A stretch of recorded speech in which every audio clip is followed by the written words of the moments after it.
O homem da pré-história, bem antes de aprender a falar, se comunicava através de gestos e podemos dizer que os seus gestos se transformaram em códigos de uma linguagem. Nas paredes das cavernas da pré-história também registraram cenas do seu cotidiano. E nesses desenhos percebemos uma movimentação, uma ação que é uma narrativa pictórica. Posteriormente, percebemos também que na escrita do Egito Antigo, eles conceberam uma escrita hieroglífica e que tinham como base essa comunicação gestual do corpo humano. Mas não somente, os desenhos e símbolos representavam objetos, conceitos, ideias que se juntavam para formar um texto. Também os povos pré-colombianos, os maias, os astecas, incas, por exemplo, eles tinham uma escrita, os códices eram escrita hieroglífica. Vejam aí, olha aí a representação da faca, da chuva, da flor, do crocodilo. Assim, a gente não erra ao afirmar que a arte de contar histórias através de desenhos, pinturas, é bem antiga e remonta à pré-história. E tudo feito à mão. Os escribas lá no Egito, o desenhista dos povos pré-colombianos e também os monges copistas que estavam lá no mosteiro, copiando, recopiando os seus textos, né? Então, e compondo sua biblioteca, né? Mas tudo isso foi facilitado pela criação da prensa do alemão Johann Gutenberg, em 1440. Ele propiciou uma mudança radical na forma de se divulgar ideias através de escritos. Genial a invenção de Gutenberg.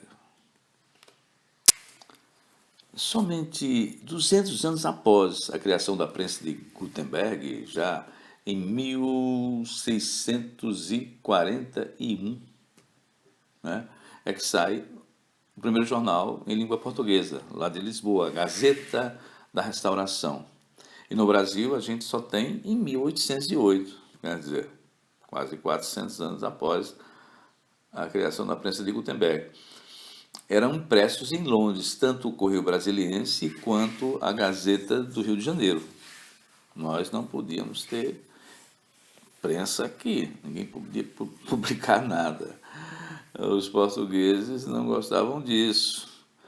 Muito bem. Com a gente sabe, né, com essa história da prensa, então os jornais, revistas, panfletos foram se multiplicando mundo afora. Mas a gente tem que marcar que o Jornal do Comércio, que em sua edição de número 277, de 14 de dezembro de 1837, publicou a primeira charge, que é um princípio. A charge é um princípio das histórias em quadrinhos.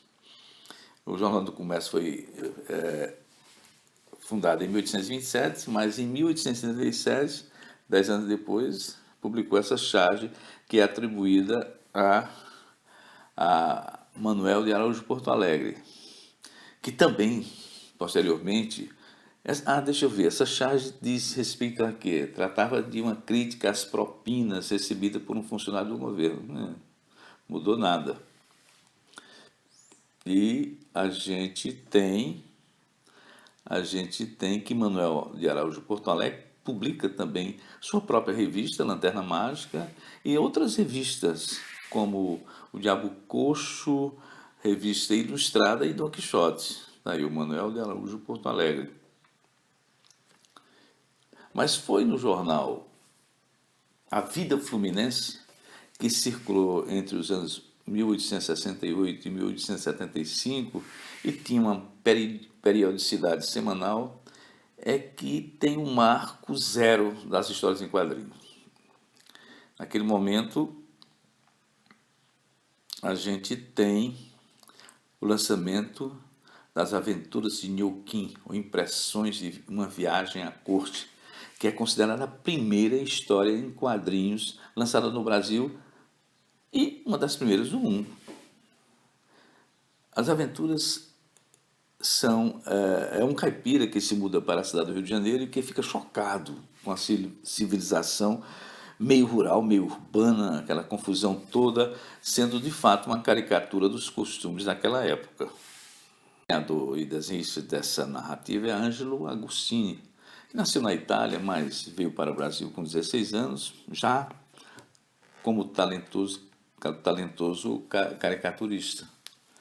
E essa data do lançamento das Aventuras de Nhoquim, 30 de janeiro, é considerada e comemorada como o Dia Nacional dos Quadrinhos.